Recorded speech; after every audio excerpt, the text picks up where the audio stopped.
Welcome back, and today we are going to be taking a look at the F-18E Super Hornet at 14.3, and we can just withhold the super part because this is probably one of the worst top tiers that we've played in a pretty long time.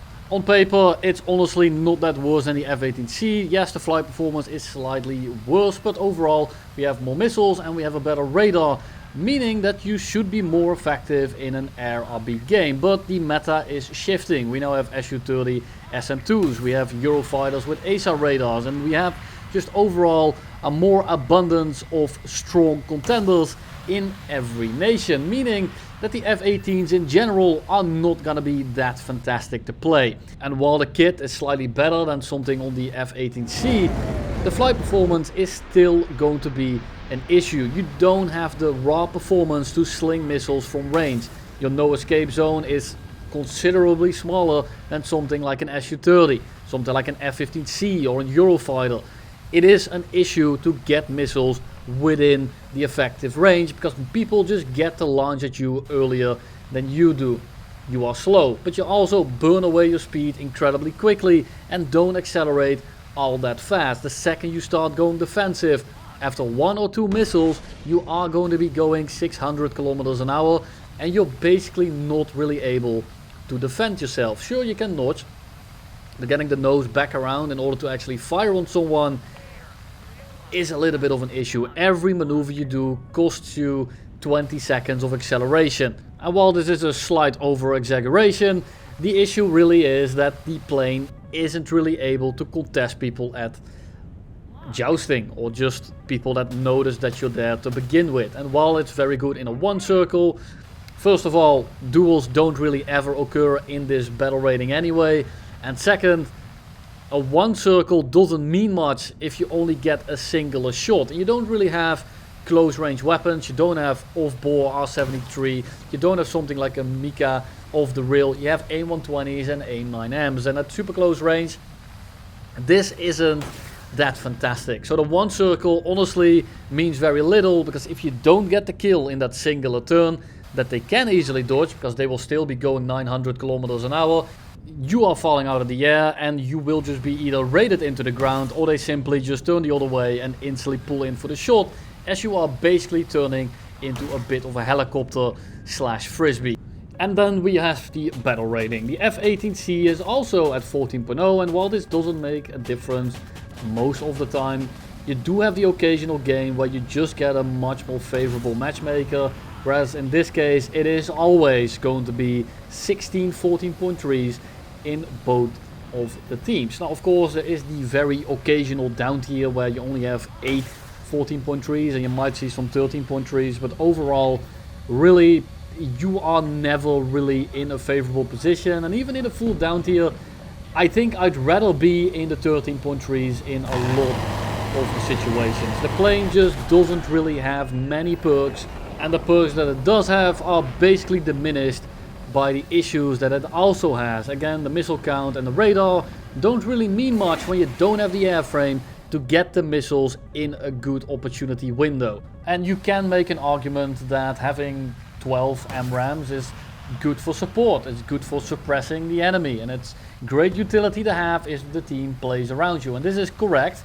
The issue is that there are planes now that just do it outright better. Think of the F-15C Golden Shower. It's just better, it's faster, it has the same amount of missiles, actually it has more, and it has more cannon ammo, it has more speed, it's better in a dogfight, and overall it's able to do everything this plane does except for get the nose around quicker and probably do the one circle. We have the Su-30 SM2, which has the same amount of missiles, but the R77-1s with a much better radar, which also has the ability to borderline look behind itself. There is really not a single reason to play this thing other than you liking the aircraft, or perhaps wanting to suffer because you want to spade everything. You want to cover all the planes in the game like I am right here, because me playing this thing gave me a complete aneurysm. But let's take a look at the gameplay. We are flying around the flank, we don't want to meet multiple people at once, and I said earlier that if you want to contribute to the match you basically need to push in. The issue is that you can't do this, and because of your missile effective range Most of the time what ends up happening is that you don't get any damage in any way, and you just get pushed out of the lobby, or you just straight up explode. So I decided to go for the flank regardless, and I'm trying to meet people one at a time and look for people that are engaging my friendlies. We need to play around the team. We cannot push people around and force people in certain positions. Even if we have to jump on someone, there is a big chance that they will still have the initiative and that we need to be on the defensive. You need to be careful about basically everything, because if they merge and they start shooting at you and you need to start notching, the second they start getting close, it is essentially over. The other issue is that a lot of people just know that it's easy to kill, it's not the best plane, and they will push you very aggressively because they know that it's very hard for you to actually really do anything about them. So we have to play around these drawbacks and hope that we get into a position where the enemy team doesn't really know that we're there. That's really the only way. The issue is that now everyone has ASAR radars and everyone does know that we're there. And you can tell that we come in from the flank, we come in from behind their side of the fight, basically from their airfield. And as they are busy fighting my team, I come in and drop some missiles on top of them. Now we get 3 kills here, and a 4th is about to be collected as well. But it's not really about the plane here. What we did was available in essentially every plane. We take a fat ass sneeze there, so bless you to me from the past. That's why I was shaking the mouse so violently. And we engage the last dude. But as you can see, we don't really do anything here that warrants the plane. It's not about the F-18E doing the right thing. It's not about being in a specific scenario that only the F-18 could have done. Quite the contrary, we are in a position where basically every plane could have done what we did right there, but they would have been better at it. Would that mean that we would have gotten more kills? Maybe not, because of the way the match played out, but in reality the plane just doesn't really hold anything over any of the competition, and the only thing it really has is the missile count, which doesn't matter because you're not able to go in and out jousting because you just lose all of your speed. And in a dogfight it's among the worst planes in the game. And then to top it all off, even if you manage to hold your perfect speed to go into a bit of a raid and you might win the fight, they are just able to stamp on the elevator, shoot a missile your way, and if you have to dodge that missile, you will go 200 after the dodge, and now they will outrate you anyway. And because the engines, you are not going to be able to claw back the disadvantage that just has occurred. You need to kill everything you go for essentially in an instant. Think about it like an RPG battle where it's turn-based. You attack the boss, all your party members get 1 attack, so it's 4 attacks, and then the boss does 4 attacks back to make it fair. Except the boss only attacks the first person in your party and kills him outright. That is what the F-18 is like, and there is really no way around it. If you have to jump on someone and you mess it up, the chances are that you are still going to be losing. Whether it's super close range, whether it's BVR, you really never have an advantage over essentially anything you can run into.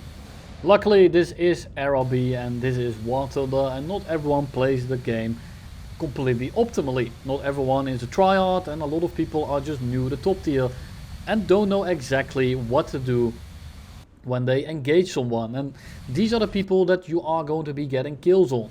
These are the inexperienced people that don't really know what's happening, just like this Su-27 that just pulls into the missile warning and is actually just able to roll it out of the way without much issue.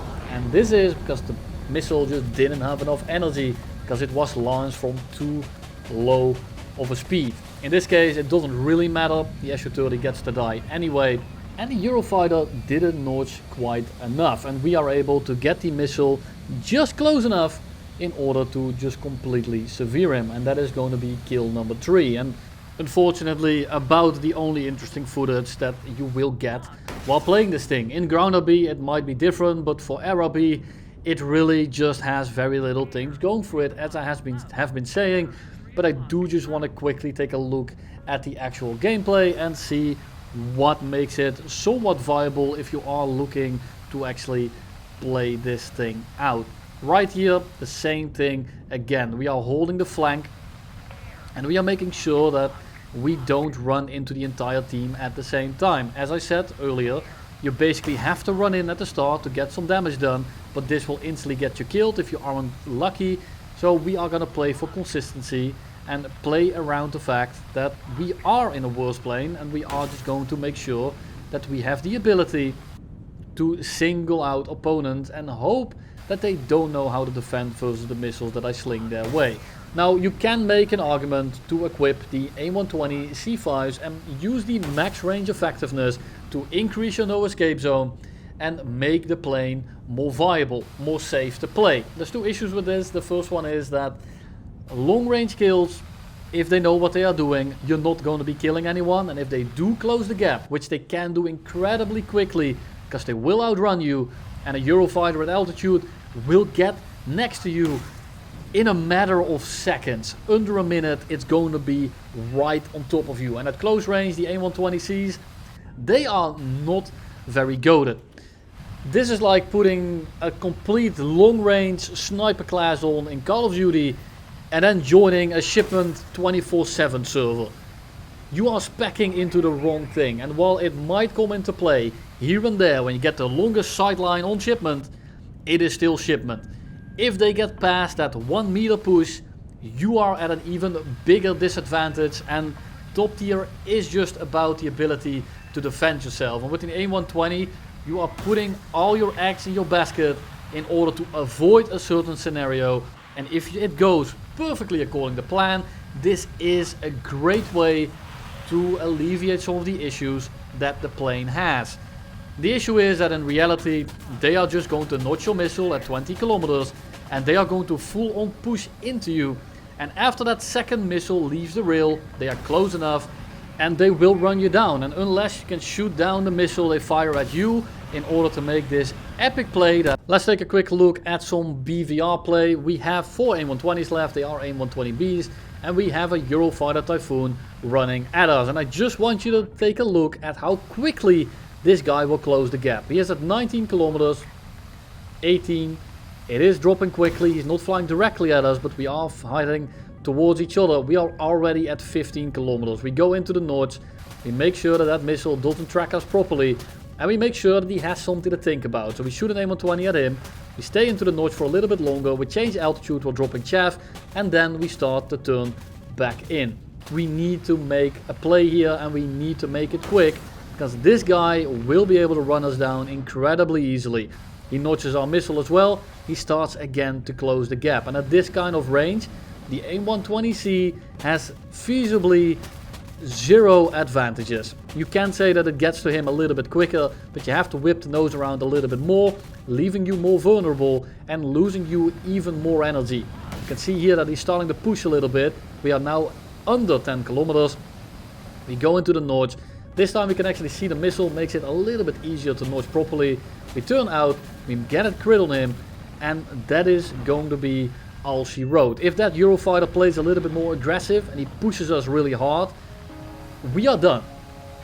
And that is essentially the statement I tried to make throughout this entire video. That's also all I have for you today. Thank you all very much for watching. Have a nice new year everyone, and I'll see you next year.